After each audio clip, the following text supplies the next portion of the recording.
오늘은 꽤 크게 하셨는데 우리 한번 박수로 찬양과 영광 올려드리면 좋겠습니다. 광고해드리는 것처럼 이번 주 금요일은 2교구가 금요기도의 특송입니다. 지난주는 어디가 있겠습니까? 1교구가 있죠. 우리 교회는 1교구, 2교구밖에 없습니다. 그러니까 이번 금요일 날은 2교구는 특송하니까 안 되고 앉아서 누가 기도해야겠죠? 1교구 1년에 한 번은 나와야 되는데 기회는 다음 주밖에 없습니다. 1교구, 2교구 하는 날이니까 여러분들 다 나오셔서 함께 기도해 주시면 감사하겠습니다. 그리고 오늘 오후 예배는 정종택 목사님 오시는데 저는 잘 모르지만 우리 목사님 네 분, 우리 박소선 사모님하고 우리 교회에서 교사로 봉사하셨던 분들이십니다. 그리고 미국 가셔서 이제 공부하시고 목회하고 계시는데 특별히 115구요 이수자 권사님의 사위 되십니다. 그래서 함께 예배에 나오셔서 말씀의 은혜를 누리시면 좋겠습니다. 그리고 다음 주일은 이제 6월 1일이죠. 6월 다음 주일이 아니라 창립 주일에는 우리가 79주년인데요. 이제 80주년을 가면서 우리가 80주년에 이제 행사는 많이 할 텐데 이번에는 가족들, 우리 함께하지 못한 분들 함께 나와서 예배드리고자 하오니 함께 나오셔서 예배도 드리시고 또 교제도 나누시고 사진도 찍으시면 좋을 것 같습니다. 이 시간에는 잠깐 우리 교회학교 교사 선생님들 한번 자리에서 일어서 주시면 좋을 것 같습니다. 내가 보니까 몇 분 있는데 안 일어나시네요. 교사 아닌가 보죠. 우리 박수로 감사의 박수, 격려의 박수 해드리면 좋겠습니다. 앉아주시고요. 기도하겠습니다. 하나님 감사합니다. 우리 교회에 귀한 분들 보내주셔서 교회학교 교사로 세워주셔서 또 귀한 생명을 주의 말씀으로 양육케 하여 주신 아버지 하나님 감사합니다. 이렇게 귀한 선생님들의 삶의 자리에 은혜를 허락하여 주셔서 우리 아이들 잘 양육하는 데 부족함이 없도록 넘치는 은혜를 허락하여 주시옵소서. 부족한 종이 말씀을 전합니다. 종의 모습은 감추어 주시고 오직 주님의 말씀만이 선포되게 하여 주시옵소서. 예수님의 이름으로 기도드립니다. 아멘. 인터넷에 중년 여성 질환 자기 진단이라는 글, 좀 우픈 이야기인데요. 한번 여러분들 맞춰보시면 좋을 것 같습니다. 중년 여성들이 자기 스스로 이런 병이 있구나 진단하는 점검표인데요. 한번 맞춰보시기 바랍니다. 남편이 갑자기 멋있어 보인다. 백내장입니다. 연애 시절처럼 남편 등에 업히고 싶다. 골다공증이라고 합니다. 걷다가 남편 쪽으로 몸이 기운다. 관절염입니다. 이건 많이 알 것 같은데 남편과 달달한 커피가 마시고 싶다. 당뇨입니다. 남편에게 애교 섞인 목소리가 나온다. 갑상선 질환입니다. 그리고 남편을 보면 가슴이 떨린다. 부정맥. 그리고 남편이 갑자기 똑똑하게 느껴진다. 인지장애. 마지막으로 남편이 갑자기 작아 보인다. 심각한 겁니다. 고도비만. 네. 여러분들 많이 웃으셨는데 우리가 지금 5월 가정의 달을 보내고 있습니다. 그런데 여러분들은 다가오는 많이 알려졌기 때문에 5월 20일이 무슨 날인지 아십니까? 부부의 날입니다. 왜냐하면 21일 둘이 하나 되어 살아가는 날이다라는 의미로 부부의 날입니다. 신혼 때는 결혼 초에는 뜨겁게 사랑하다가 시간이 지남에 따라 식어지는 부부 사이를 돌아보면서 이 부부관계의 중요성과 가정의 소중함을 일깨워 주기 위해서 1995년 5월 21일 경남 창원에 거주하고 있었던 권재도 목사님 부부가 처음 제정하여서 지키기 시작했습니다. 그리고 이후에 2003년 12월 18일 국회에서 법정 기념일로 지정되고 2007년에 본격적으로 시행되었습니다. 그런데 오늘 우리가 함께 살펴볼 이 본문은 구약에서 가장 유명한 본문인 십계명에 관한 내용입니다. 근데 요즘 보면 이 십계명이라는 말이 교회보다는 세상, 교회 밖 세상에서 더 많이 불려지는 것을 보게 됩니다. 그래서 뭐 부부 십계명, 맞벌이 십계명, 시어머니 십계명, 건강 십계명 등이 여러 가지 십계명이 다 있습니다. 그래서 제가 두 가지만 한번 소개해 드리고 싶은데요.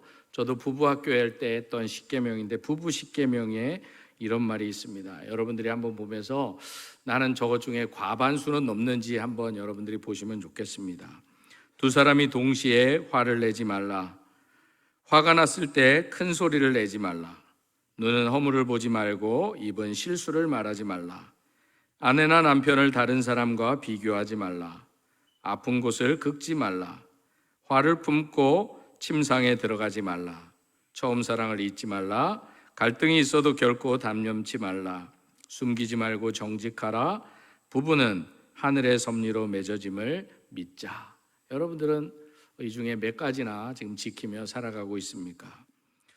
일부 때는 이 얘기를 하니까 좀 어두웠는데 우리 부모님들이 계시는데 특별히 시어머님들이 이 법을 잘 지키고 있기 때문에 이 부분은 자신 있게 이야기할 수 있을 것 같아요.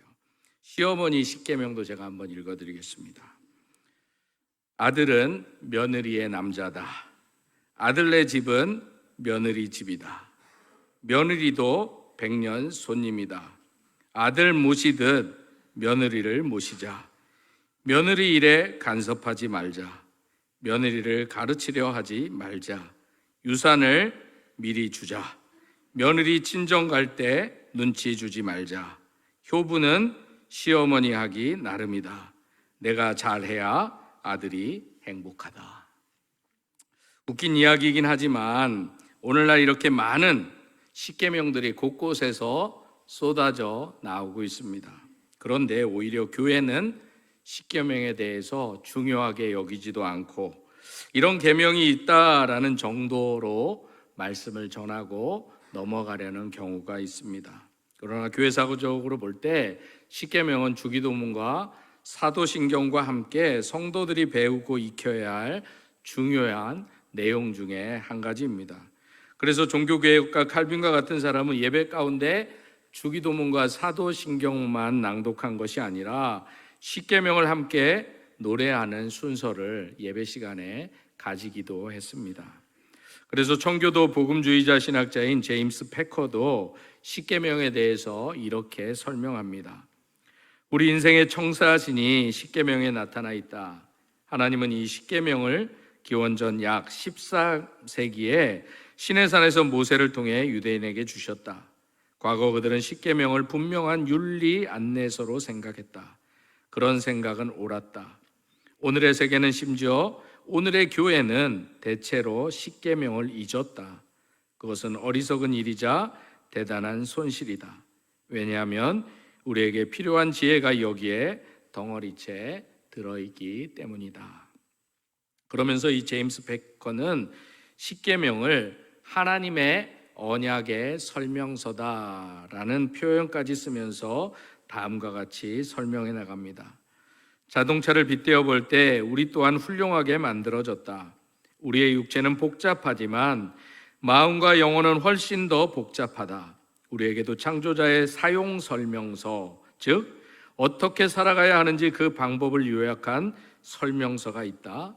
그 설명서가 바로 십계명이다. 우리가 한 인간으로서 성장하고 번성할지 아니면 주눅 들고 볼품 없어질지, 우리 인격이 하나님을 닮을지 아니면 마귀를 닮을지는 우리가 십계명을 따라 살려고 하느냐 마느냐에 달렸다. 그 외 성경의 나머지 부분은 은혜의 복음을 자세히 설명하고 있다. 이 복음은 죄에 의해 손상된 인간의 본성을 복구하는 것이기 때문에 하나님의 수리 설명서라고 부를 수 있다. 그러나 만족스러운 삶으로 이끄는 기본적인 행동 방식은 십계명에 나와 있다. 하나님이 은혜로 우리를 구하고 변화시키는 이유도 바로 이렇게 살도록 하기 위해서다. 하나님께서 우리에게 인생을 어떻게 살아가야 될지를 설명해 주는 말씀이 이 십계명, 사용 설명서가 십계명이고, 이 십계명 이후에 주신 말씀, 모든 말씀은 이제 고장나고 죄짓고 넘어졌던 우리들을 수리하도록 하는 수리 설명서라는 말씀입니다. 그렇다면 여러분들은 지금 여러분들은 이 십계명에 대해서 어떻게 생각하고 계십니까? 십계명은 단순히 이렇게 살아라, 저렇게 살아라, 제대로 살면 구원받고 제대로 살지 못하면 벌을 받는다라는 차원의 명령 정도로만 생각하고 있지는 않으십니까? 사실 십계명은 출애굽기 19장부터 24장까지 커다란 단락으로 이어지는 하나님과 이스라엘 백성들 사이의 언약을 요약해 놓은 말씀이 바로 언약 관계를 요약해 놓은 말씀이 바로 이 십계명의 말씀입니다. 그래서 출애굽기 19장 5, 6절의 말씀처럼 하나님은 이스라엘 백성의 하나님의 되시고, 그리고 이스라엘로 하여금 하나님의 보석같이 소중한 그의 소유된 백성이 그의 나라의 제사장이 되도록 해 주셨다라는 것입니다.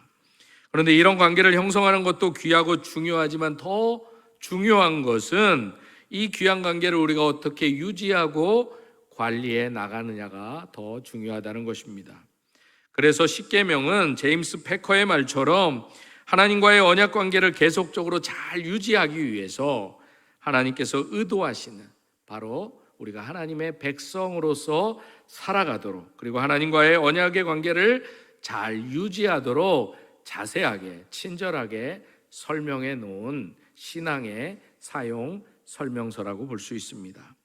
마치 텔레비전이나 냉장고 같은 가전 제품을 사면 사용 설명서, 매뉴얼이 따라오듯이, 그래서 제작자가 어떤 의도로 이 제품을 만들었고 이 제품을 오래 사용하기 위해서는 어떻게 해야 되는지, 또 중간에 문제가 생기거나 오작동이 발생할 때는 어떻게 해야 되는지를 이 사용 설명서에 잘 나타나 있는 것처럼, 오늘 본문의 십계명이 바로 하나님과 이스라엘 백성 사이의 관계를 잘 유지하도록 그 언약 관계를 설명해 주는 사용 설명서와도 같은 것이 바로 이 십계명이다라는 것입니다.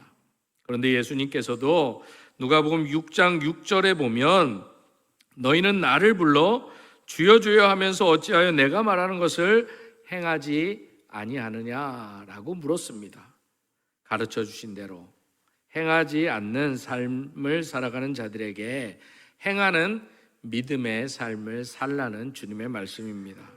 그렇다면 우리가 어떻게 하나님이 원하시는 그런 믿음의 삶을 살아갈 수 있겠습니까? 하나님은 우리에게 어떻게 살아가는 것이 올바르다는 것을, 그 길잡이로 무엇을 주셨겠습니까? 바로 이 길잡이 역할을 하도록 안내해 주는 설명서가 바로 십계명이다라는 것입니다.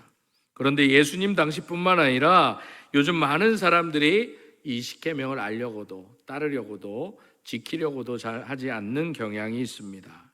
왜냐하면 그들은 예수님의 십자가의 사건 이후에 그리스도인들이 더는 율법과는 관계가 없다라고 믿기 때문인 것입니다. 예수 그리스도께서 당신의 백성을 위해 율법을 다 이루셨고 이들을, 당신의 백성들을 율법의 저주에서 건져내셨기에 우리는 더 이상 율법 아래에 있지 않고 은혜 아래에 있다라고 믿기 때문입니다. 다른 말씀은 잘 안 믿으면서 이 말씀은 철석같이 믿는 거예요. 그런 의미에서 그리스도인들이 이제 율법 아래에 있지 않는 것은 틀린 말씀은 아닙니다. 그리고 그리스도인의 구원의 문제에도 더 이상 이 십계명을 순종하느냐 안 하느냐에 따라서 우리의 구원의 문제가 달려있는 것도 분명 아닙니다. 하지만 그렇다고 해서 이 말씀은 우리 믿는 사람이 율법과 이제 전혀 상관없다라는 말은 더더욱 아닙니다. 그래서 오늘 본문은 먼저 십계명을 선포하기 이전에 십계명을 통해 연결되는, 하나님과 이스라엘 백성들 사이가 연결되는, 바로 하나님과 이스라엘 백성 사이에 어떤 언약의 관계가 있는지를 본질적으로 설명해 주는, 그 본질이 무엇인가가 대해서 구체적으로 분명하게 설명하고 나서 십계명을 시작하는 것을 보게 됩니다. 오늘 본문 2절의 말씀입니다. 함께 읽겠습니다.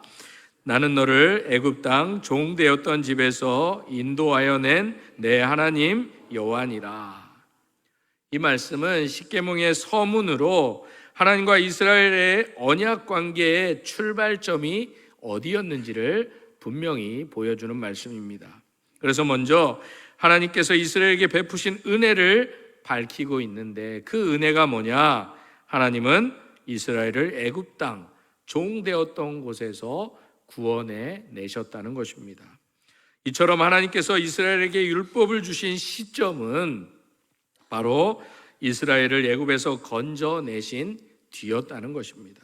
그리고 이스라엘이 가나안으로 들어가기 전에 율법을, 십계명을 미리 주셨다는 것입니다. 그래서 이스라엘이 종되었던 집에서 빠져나오게 된 것은 오로지 하나님이 당신의 주권을 따라 그들에게 은혜를 베풀어 주셨기에 구원받았다라는 것입니다. 십계명을 잘 지켜서 구원받은 것이 아니라 전적인 하나님의 은혜 때문에 구원받았다라는 것입니다. 사실 이스라엘은 바로와 애굽 백성의 종으로 살아야만 했습니다. 애굽 사람들은 그래서 그 당시 악했고 헛된 신들을 섬겼습니다. 하지만 이스라엘 백성이라고 더 나은 것도 없었습니다. 이스라엘도 우상을 섬겼고, 그러니까 이스라엘 백성 그들에게 구원받을 만한 조건을 찾을 수 없었다라는 것입니다. 오히려 출애굽기 2장 24절의 말씀처럼 하나님이 이 이스라엘의 믿음의 조상이었던 아브라함과 맺으셨던 언약을 기억하셨기 때문에 이스라엘 백성들이 구원받았다. 이것이 정답이다라는 것입니다. 하나님께서 이 언약을 기억하셨기에 이스라엘 백성들을 애굽의 압제로부터 풀어주신 것입니다. 그리고 나서 호렙산에서 모세를 통해 이스라엘 백성에게 이 율법, 이 십계명을 주시고 이스라엘과 이 언약을 새로 맺게 된 것입니다. 그렇다면 하나님은 왜 이때 이스라엘 백성들에게 이 십계명, 이 율법을 주셨다고 생각하십니까? 그것은 바로 이스라엘 백성의 구원이 그들의 순종이나 선행 때문이 아님을 분명히 가르쳐 주고자 했던 것입니다. 로마서 12장 1, 2절에서 사도 바울이 그 로마 교회를 향해서 너희 몸을 하나님이 기뻐하시는 산 제물로 드리라라는 것은 구원받기 위해서 드리라는 것이 아니라 구원받은 백성으로서 마땅히 해야 될 것이 예배다라는 것을 가르쳐 준 것이나, 오늘 이스라엘 백성들을 구원받기 위해서 십계명을 주신 것이 아니라 구원해 주셨기에 십계명의 말씀을 지킬 것을 말씀한다라는 것입니다. 그래서 이들에게 율법이 필요했던 것이고, 이스라엘은 아직 애굽에서 건짐을 받았지만 아직 가나안 땅에 들어가지 못했기 때문에 십계명을 주신 것입니다. 아직 완전한 건짐을 받은 것이 아니었기에 그들은 비록 은혜로 구원을 받았지만 가나안 땅에 들어가기 전에 오직 여호와 하나님만을 바라보는 법을 배워야만 했습니다. 그런데 만약 하나님께서 여호수아가 가나안 땅을 정복하고 정착해 들어가기 전에 세겜 땅에서 이스라엘 백성들을 향해서 나는 하나님만을 섬길 터인데 너희들은 누구를 섬길지를 선택하라 했던 것처럼, 만약 하나님께서 이때 이스라엘에게 나를 어떻게 섬길지는 너희들이 결정하라 했으면 어떻게 되었겠습니까? 당시 아마도 이방 나라들에게 둘러싸인 이스라엘은 곧바로 그릇된 길로 걸어갔을 것입니다. 실제로 이스라엘은 율법, 바로 십계명이라는 길잡이를 주셨음에도 불구하고 광야에서부터 벌써 하나님의 말씀을 떠나 살아가는 것을 보게 됩니다. 하물며 율법이 없었다면 이들이 어떻게 살아갔겠습니까? 사무엘에게 왕을 달라고 했던 것처럼 이방 민족이 하는 것은 다 따라서 했을 것이다 라는 것입니다. 그런데도 당시 이스라엘 백성들뿐만 아니라 오늘을 살아가는 우리들이 오히려 더 이 율법을, 하나님의 말씀을, 십계명을 불편하게 생각하는 경우가 많다라는 것입니다. 왜냐하면 내 마음대로 살고 싶은데 이거 하라 저거 하라, 이거 하면 안 된다 저거 하면 안 된다, 심지어 이 십계명의 말씀으로 우리를 올가맨다라고 생각하고 있기 때문입니다. 그러나 분명한 것은 하나님께서 오늘 본문을 통해서 이스라엘에게 율법을 주신 까닭은 그들을 올바내어서 불편하게 하기 위함이 아니었다라는 것입니다. 오히려 당신의 백성을 이방 민족 악한 세력으로부터 지키기 위해서 십계명을 주셨다라는 것입니다. 그래서 오히려 이 율법이 십계명이 이스라엘을 이방 사람들의 가정한 행동대로 살지 않도록 그들을 막아서 주는 울타리가 되어준 것입니다. 아마도 이스라엘이 자신을 스스로 지키고 돌보아야 했다면 그들은 이스라엘들이 멸망하기 전에 586년에 완전히 멸망하기 전 이미 멸망했을 수도 있다라는 것입니다. 하지만 율법이 이스라엘이 오히려 부패한 세력으로부터 당신의 백성을 지켜주는 안내서가 된 것입니다. 그래서 영국 복음주의 설교자였던 마틴 로이드 존스 목사님은 이 십계명에 대해서 사람을 율법의 저주에서 건져내어 율법을 지킬 힘을 주는 하나님의 기막힌 선물이다라고 정의합니다. 그리고 무엇보다도 예수님께서 마태복음 7장 21절에서 나더러 주여 주여 하는 자마다 다 천국에 들어갈 것이 아니요 다만 하늘에 계신 내 아버지의 뜻대로 행하는 자라야 들어가리라 라고 경고하셨습니다. 여기서 말하는 하나님의 뜻이 무엇입니까? 바로 이것이 하나님의 말씀, 하나님의 뜻, 하나님의 계명, 하나님의 십계명인 것입니다. 그래서 사도 바울도 디도서 2장 14절에 보면 예수 그리스도께서 우리를 위해서 죽으신 것은 바로 우리로 선한 일을 열심히 하도록 바로 십계명, 율법의 말씀, 계명의 말씀을 잘 지켜서 하나님 백성 되게 하기 위함이다라는 것입니다. 하나님께서 우리에게 선한 일을 하도록 주신 것이 바로 이 십계명이다라는 것입니다. 그런데 사실 하나님께서 이스라엘을 애굽에서 인도하신 이유를 우리는 그 이전에 믿음의 선조였던 아브라함과 이삭과 야곱에게 주셨던 말씀을 통해서도 찾아볼 수 있습니다. 하나님께서는 창세기 15장 13절과 16절에서 아브라함에게 그의 후손을 택하시고 또 그의 후손을 애굽에서 인도하신 후 430년 후에 다시 약속의 땅 가나안 땅으로 인도하겠다고 약속해 주셨습니다. 그렇다면 하나님께서 아브라함을 택하시고 부르신 이유가 무엇이겠습니까? 인류가 범죄하여 하나님으로부터 돌아섰기에 이 타락한 인류를 구원하기 위해서 한 사람 아브라함을 택하여 그리고 그와 후손을 통해서 구원의 역사를 이루고자 하셨던 것입니다. 그래서 오늘 본문 2절은 이런 하나님의 구속의 역사, 바로 하나님의 언약에 대해서 잘 기록되어 있는 것입니다.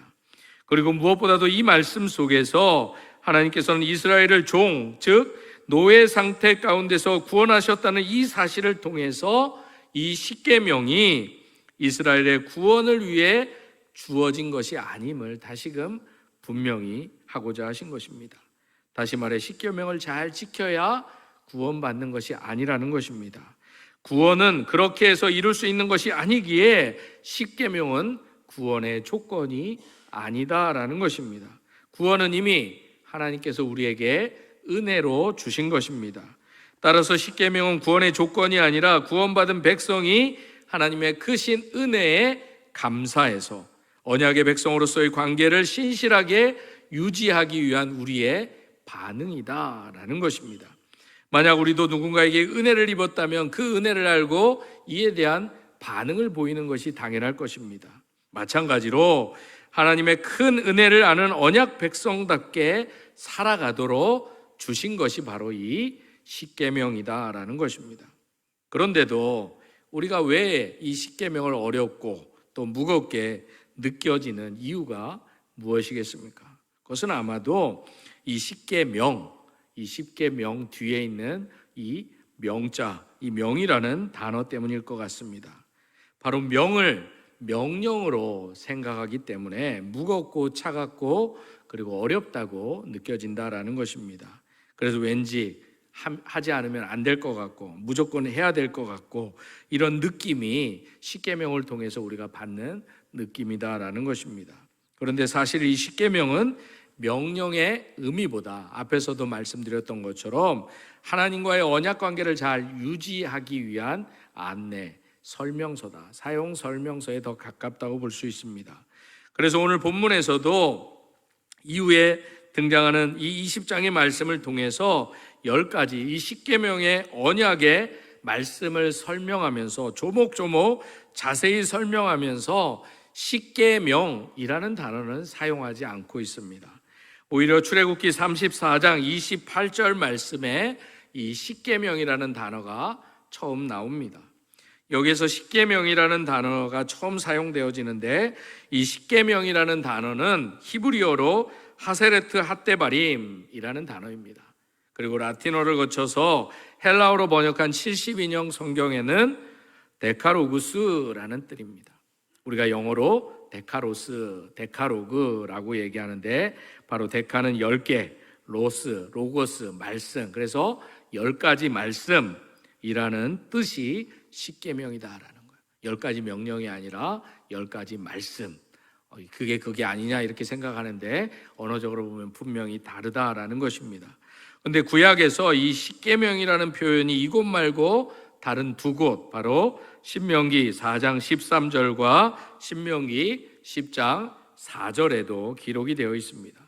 여기에서도 모두 십계명을 하세레트 핫데바림이라고 말씀합니다. 명령이 아니라 말씀으로 말씀합니다. 혹은 언약의 조항이다 라는 말씀으로 표현하는 것입니다. 만약 십계명이 명령이었으면 이 십계명이 구원의 조건이 될 수 있습니다. 그러나 말씀은 구원의 조건이 아니라 구원받은 이후에 성도가 마땅히 반응하며 살아갈 은혜의 삶을 이야기하는 것이 바로 이 말씀이다라는 것입니다.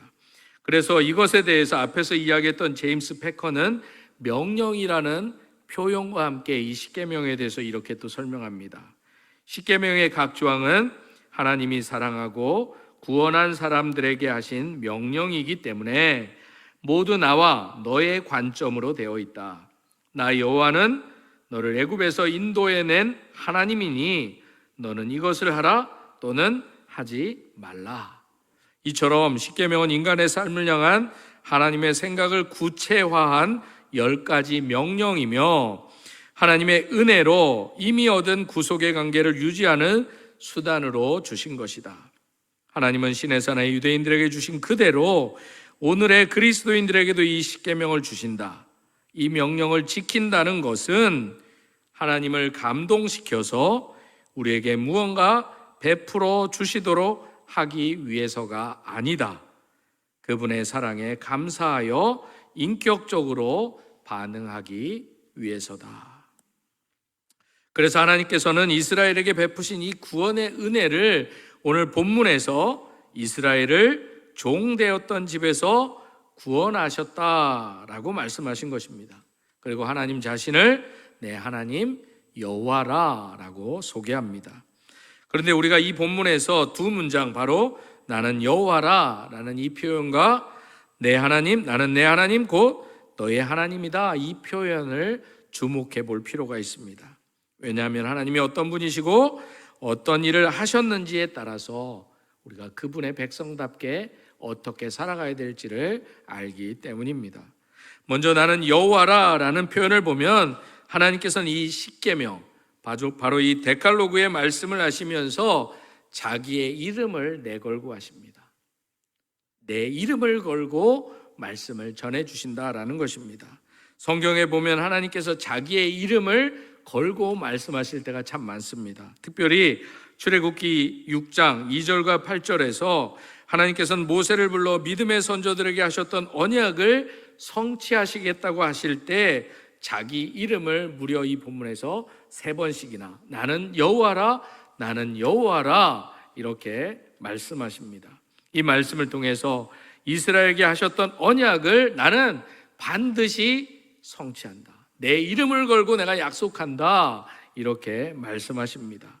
바로 여기에서 여호와 하나님은 언약을 성취하신 하나님, 우리를 구원하신 하나님, 자기의 이름을 걸고라도 분명하게 지키겠다 약속하시는, 언약을 반드시 성취하고 그의 백성을 반드시 구원하겠다는 보증수표를 늘 써주시는 그 하나님이 여호와 하나님이다라는 것입니다.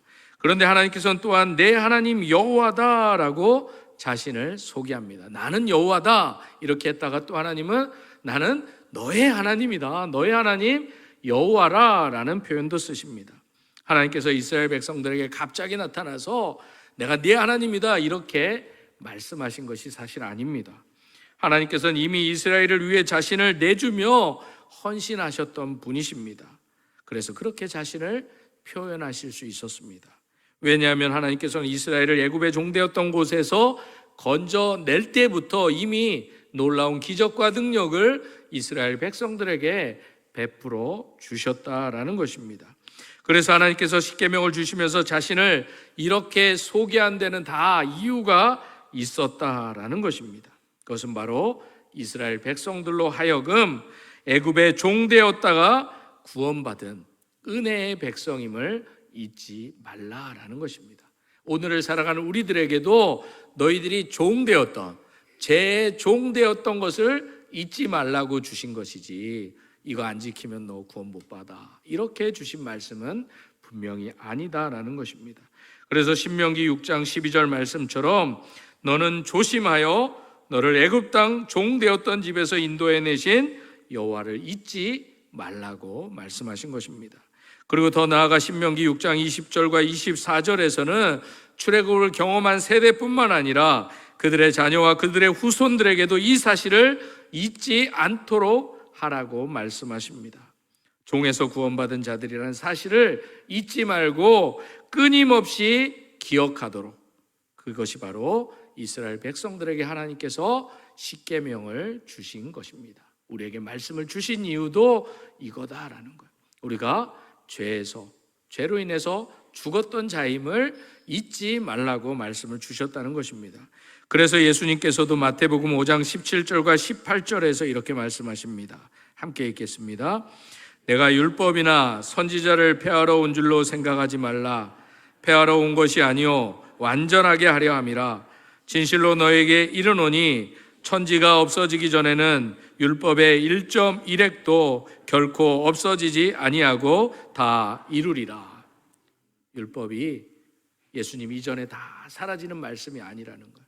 예수님이 율법의 완성으로 오셨다는 것을 잊지 말라라는 것입니다.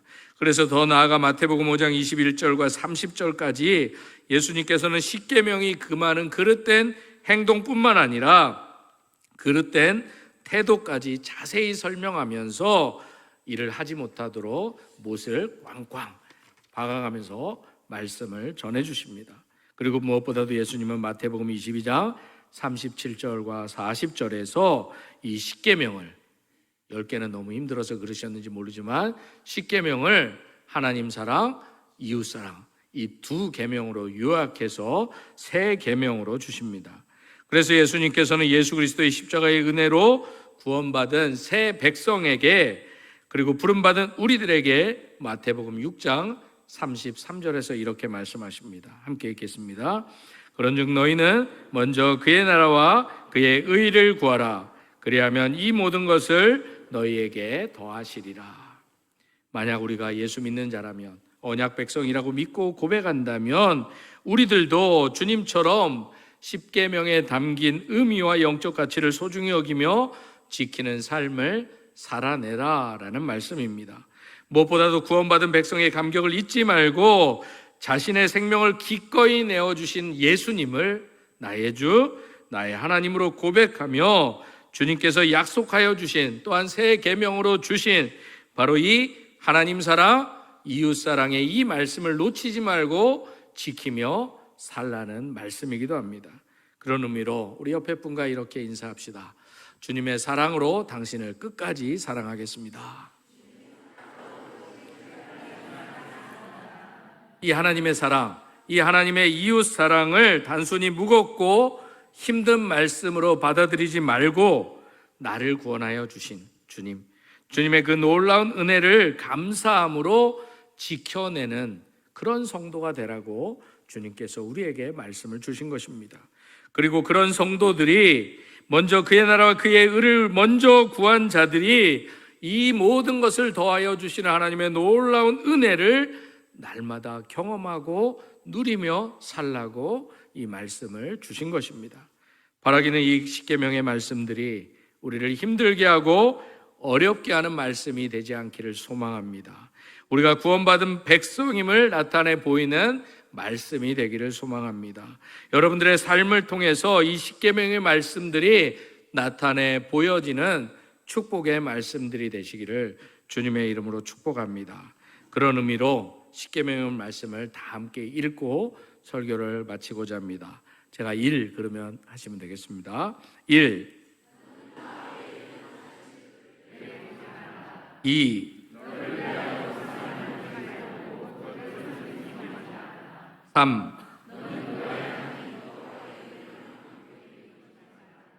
4, 5, 6, 7, 8, 9, 10, 10개 외우기 어렵죠? 다시 해볼까요? 하나님 사랑, 이웃 사랑,